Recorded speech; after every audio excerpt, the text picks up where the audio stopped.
Sesaat lagi Anda akan mendengarkan program Renungan Sahabat Seperjalanan bersama Pendeta Wendy Pratama. Selamat mendengarkan.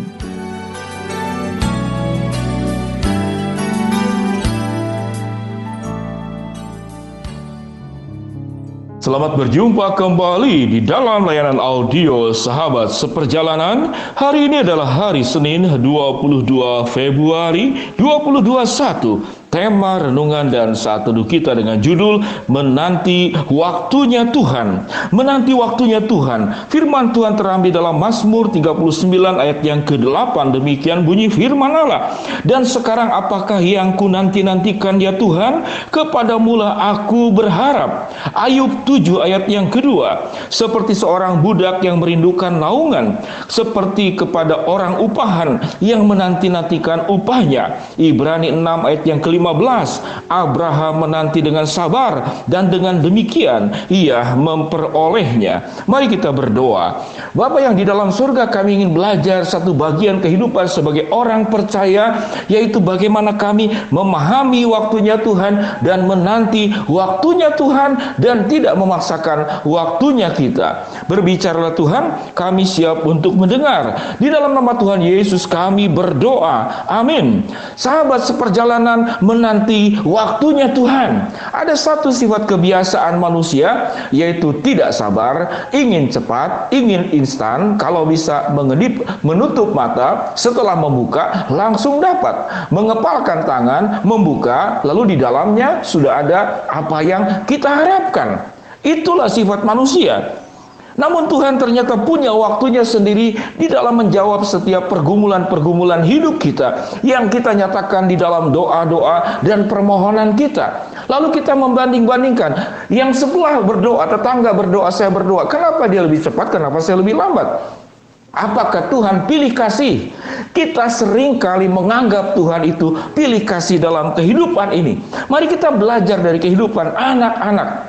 Anak-anak itu ada guru yang mengajar anak-anak di sekolah itu, yaitu ulangan itu dengan cara gampang. Jadi artinya silakan kamu boleh buka buku, kemudian setelah kamu mengisinya, lalu kemudian silakan kamu nilai sendiri. Ini sesuatu yang sangat menyenangkan buat anak-anak.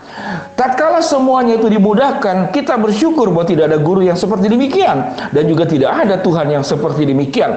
Apa jadinya jikalau segala hal itu dimudahkan oleh Tuhan? Coba kita bayangkan. Apa yang terjadi jika segala hal itu dimudahkan oleh Tuhan sesuai dengan waktunya kita dan sesuai dengan maunya kita? Banyak anak-anak muda setelah lulus kuliah ingin kerja ringan, lalu gajinya besar, penghasilannya besar. Lalu kemudian itu dimudahkan, mungkin oleh bosnya di dalam perusahaannya, atau engkau berdoa kepada Tuhan dan Tuhan kabulkan. Engkau kerja baru tatkala orang lain kerja UMR dan engkau 5 kali lipat. Pertanyaannya, apakah itu baik?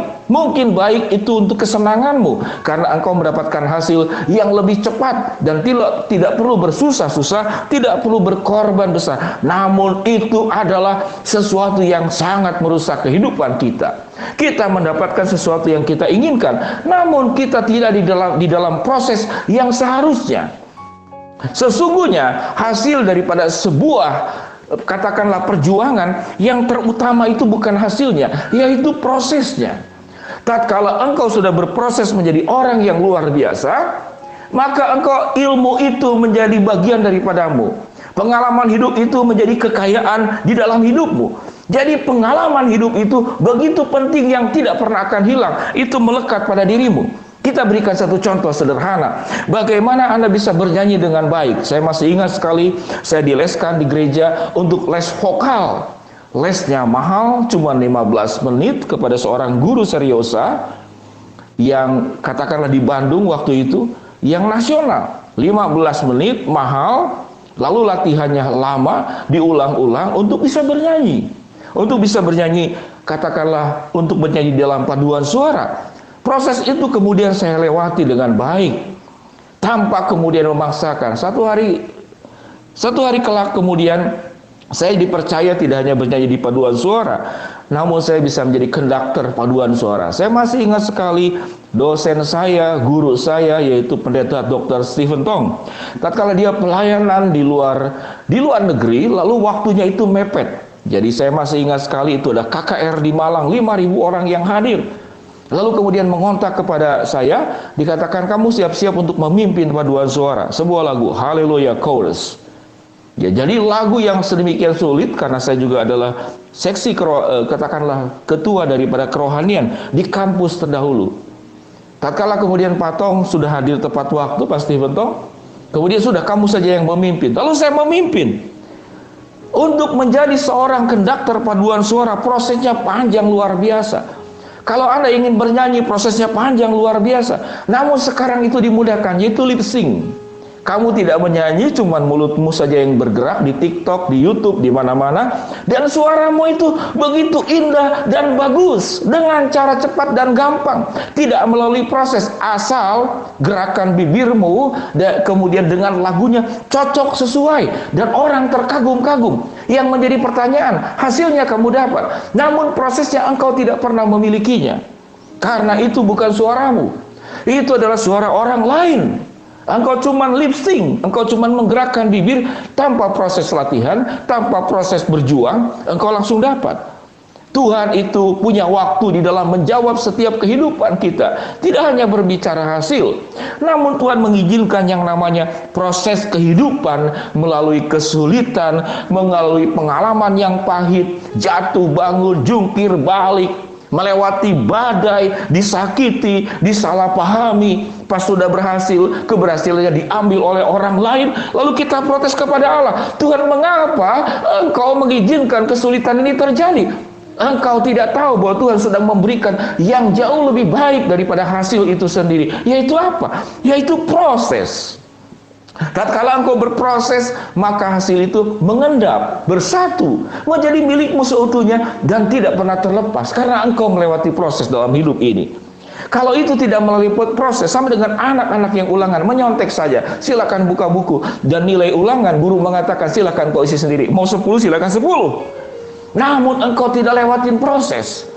Jadi pertanyaannya, mana yang baik? Sangat tergantung kita berpikir. Kalau hidup kita hanya berpikir tentang hasil, maka kita tidak pernah melewati proses. Alkitab dengan jelas mengatakan bahwa Abraham menanti dengan sabar. Dan istrinya yang bernama Sarah itu melahirkan di masa tuanya. Maka ada tujuan dan maksud Allah. Seorang budak merindukan naungan, seperti seorang upahan menanti-nantikan upahnya. Tatkala upah itu diberikan di awal, kalau bisa 5 kali lipat seperti tadi saya katakan, anak yang baru lulus kuliah, kerjanya mau ringan, lalu kalau bisa, tunjangan dan kemudian bayarannya itu berkali lipat dari orang biasa. Sahabat seperjalanan, biarlah di dalam kita belajar tentang kebenaran firman Allah. Tuhan itu punya waktu. Nantikanlah waktunya Tuhan dan jangan memaksa waktumu. Kalau hidup ini susah, kalau hidup ini sakit, kalau hidup ini perlu berjuang, kalau hidup ini jungkir balik, kepala di bawah, kemudian tangan menjadi di bawah, kaki menjadi di atas, itu kata-kata orang. Lalu kita bersungut-sungut, lalu kita merasa dirugikan. Engkau sedang diberi keberuntungan oleh Allah. Mengapa? Sebelum kau mendapatkan hasil, Allah memberikan sebuah yang namanya itu proses kehidupan. Jangan memaksa waktu kita. Tuhan tahu memberikan yang terbaik untuk kita. Dan Tuhan lebih senang kepada dirimu sebelum memberikan hasil, sebelum memberikan kesenangan-kesenangan yang engkau mintakan kepada Tuhan dari hasil.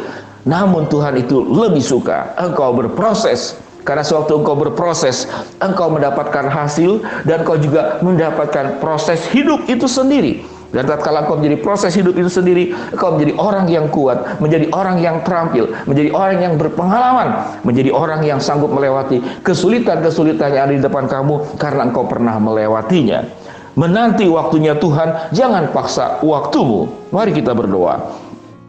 Bapa yang di dalam surga, hamba-Mu berdoa buat sahabat seperjalanan yang sedang sakit di rumah sakit maupun di rumah. Tuhan jamah, Tuhan sembuhkan. Buat sahabat seperjalanan yang sedang menghadapi tantangan, kesulitan, rintangan, problem di dalam hidup ini, Tuhan sedang melatih kami untuk berproses. Dan Tuhan akan membukakan jalan sesuai dengan waktu-Mu. Bagi sahabat seperjalanan yang sedang berdoa memohon sesuatu, biarlah kami boleh belajar untuk menanti waktunya Tuhan dan tidak memaksakan waktunya kami, karena waktu Tuhan adalah waktu yang terbaik. Di dalam nama Tuhan Yesus kami berdoa, amin. Shalom sahabat seperjalanan, Tuhan memberkati kita semua. Di minggu pertama, di hari pertama, di minggu hari Senin ini, Tuhan akan menolong engkau. Tuhan akan memberikan hasil, namun Tuhan lebih senang kamu melewati proses dalam kehidupan ini. Nantikanlah waktunya Tuhan dan jangan paksa waktumu. Shalom, Tuhan memberkati kita semua. Amin.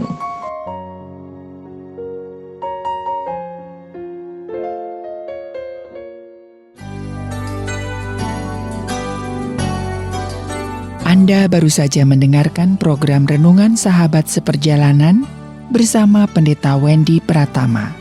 Terima kasih atas perhatian Anda. Tuhan Yesus memberkati.